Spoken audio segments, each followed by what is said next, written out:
Originally this was going to be a video about diversity and racism in high fantasy, but I decided to just instead talk about writing minority characters because I feel it's a very important topic for me personally due to, the minorityness, but just in general, and just tips for people who are looking to add, different races, ethnic groups, religions, and so on and so forth, characters into their work, and how I feel it is best done, and examples of how badly it can be done. In my opinion, the biggest block in place of writing minority characters is the concept of colorblindness, because in my idea, the way you use colorblindness is to separate race, ethnicity, all that stuff from a person. So when you do that in writing, what you create is not a person of color, a person of, a different race. You're just creating another person. And when you say that out loud, it sounds like, well, isn't that what you want to do? Well, if that's what you wanted to do and just have a regular person without any sort of, breaks in color, race, etc., why didn't you just use a white character? In my opinion, race is as much a part of a character as any other trait. And to extract that from a character does more harm than good in their eventual characterization.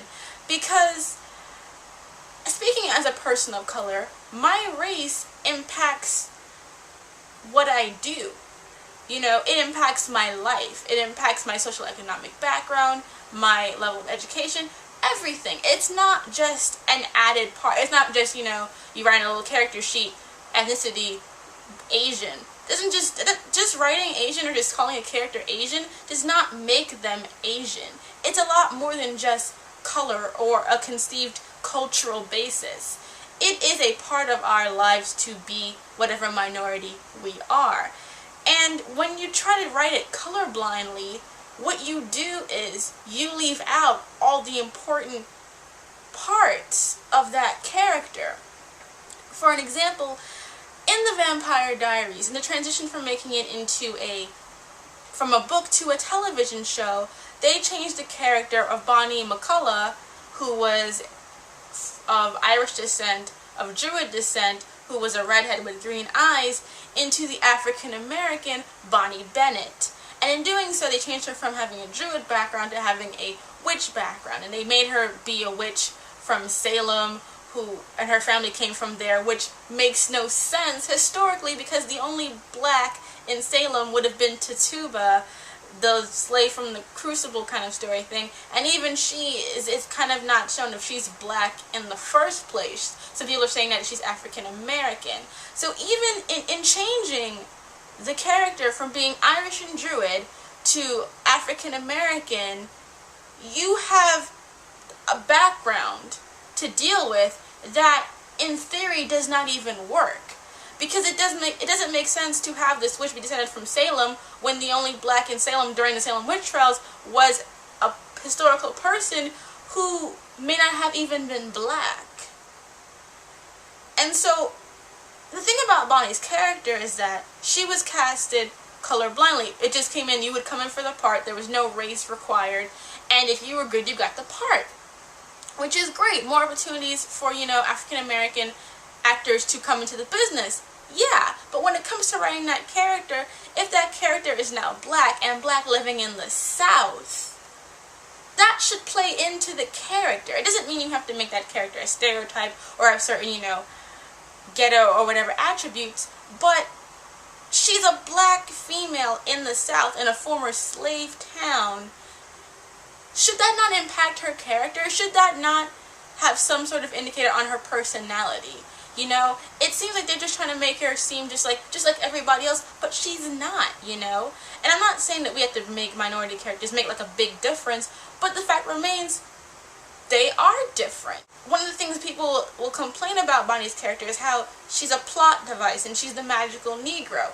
And if she was white, that would not have maybe been a big issue. But because she is African American, and because of the stereotype of the magical Negro, when you make her a plot device, you are now leading into a stereotype of the magical Negro, whether you intended to or not. Because you were not taking race into consideration when you were writing that character. You have to understand that when you are working with a minority character, there are different expectations and different rules to say. And we like to kind of say, everyone's the same, everyone's equal. That's not true. Our diverse characters will never truly be diverse because you're working on the same variation of one type. The character I'm working on, she is white, she is bisexual, and she is a Jew. And in that, and in working on her character, I've talked to Jewish people of the sect that she's in. I've kind of done research. I know the area in which I'm writing her in, there is like the Jewish neighborhoods, and then there's the outside neighborhoods, and I kind of looked around to see how people kind of treat them. And I'm not saying you have to do all of that, but you have to take certain things into consideration. If you're writing a Jewish character, subjects of anti-Semitism are of course going to come up, and if you're dealing with a bisexual character, issues of their bisexuality is going to come up, and it doesn't matter, and it doesn't have to be, heavy-handed. It doesn't have to be an after-school special, but it is part of your character, and by ignoring it, you are also forsaking character development. Write them as a person first. Always write them as a person first. And then just put yourself in that person's shoes. Take all the history of what you know. Not the stereotypes and things you see in the TV, but the history of what it means to be Asian, Jewish, Latino. Just take that into consideration when you're writing your character. When I watched The Vampire Diaries, the thing about Bonnie that really upsets me is because, and honestly this will sound bad, but if she was white, it wouldn't bother me as much that she's not in the show or not treated as equally as the other cast members, because you could be like, well, they're also supporting cast. I know people sometimes will say in the forums compared to Willow, or Xander saying, we didn't get a full glimpse of their family, but it's like, it's a totally unfair comparison.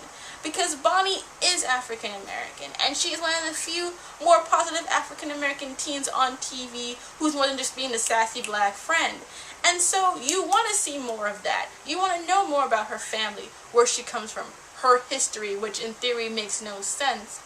And them neglecting that does not come off as simply, she's a secondary character, so we get less information about her. It comes off as, she's black. And a lot of forums will say about how, like, the writers are racist, and while I do agree that some of those are put under proportion, it's because they don't take into consideration what it means to have a minority character in their show. My tip is really to not be afraid to make your character an other. Don't be. Because that otherness, that's what you wanted, or you wouldn't have wanted that character to be whatever race they are. I don't know about some of you, but when I write a character, their race, their sexuality, their ethnicity, it comes to me as I'm writing. I can start off with a character being black, because that's what I identify with, but as they grow, they will become something else. And it's not because I want them to be that to have an agenda, they just come to me that way. And it is hard, because right now, when I'm thinking about writing this story, I go on TV tropes. I know the whole stereotype of the psycho lesbian, and my antagonist is a lesbian. Still in my mind, I'm thinking, oh God, people are gonna put me on TV tropes. Oh, she's got that psycho lesbian character. But but in the back of my mind, knowing that, I'm just thinking, well, she is a lesbian, but she's not the antagonist because she's a lesbian. She's just an antagonist that happens to be a lesbian. So don't let what people and expectations sometimes bother you. Because I know sometimes when you read and oh, but people hate that kind of character. People don't like those colored names. And even I know I say, certain names are kind of Mary Sue-ish. At the same time, whatever you do, whatever you write it with conviction. Everyone interprets things differently. And what you write on paper can be interpreted 1,000 different ways. I will write my lesbian antagonist. Some people will say, it's anti-lesbian, it has an agenda, whatever. I didn't write it for it to have an agenda. I knew what the implications would be, but if I thought that was the best way to tell my story, and I know that I did not mean for her to be an anti-lesbian character, I will just say when people say to me, you know what, I will take that into consideration when writing future works. End it. Shall we?